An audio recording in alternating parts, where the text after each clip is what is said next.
Hey guys, this is Lindsay with Chalk Palette, and today I wanted to show you how to create with one of the Try Me kits. This one's called Don't Stumble. It comes with this really cute chalk transfer, don't stumble over something behind you. I think this one's really cute. I like the script on it.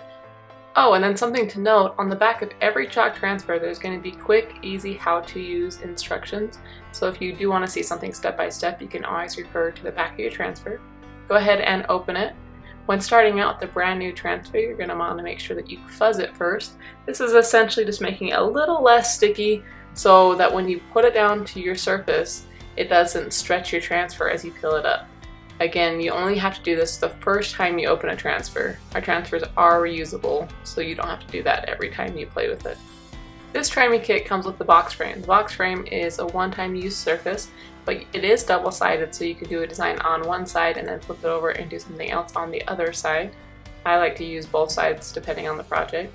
So go ahead and center your chalk transfer. Be sure to get out all the air bubbles and smooth it down nice and tight, and then go ahead and choose which chalk paste you want to do. This one comes with the teal or storm, so you can do a fun pop of color or you can keep it more neutral and do the dark gray. Either would look great. Today I'm feeling colorful, so let's use the teal. I'm just squeezing all the chalk paste out of the wrapper into my palette tray.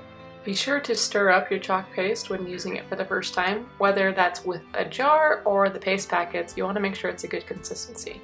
If it's a little dry and thick, go ahead and spray it with some water.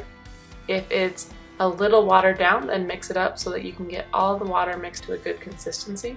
You want it to be kind of a smooth toothpaste consistency. When applying your chalk paste to your board, your squeegee shouldn't be getting stuck as you drag it across. It should be silky smooth. So make sure that you spread it across your entire design, and then I go back and I apply a little bit more pressure as I scrape off all of the extra paste.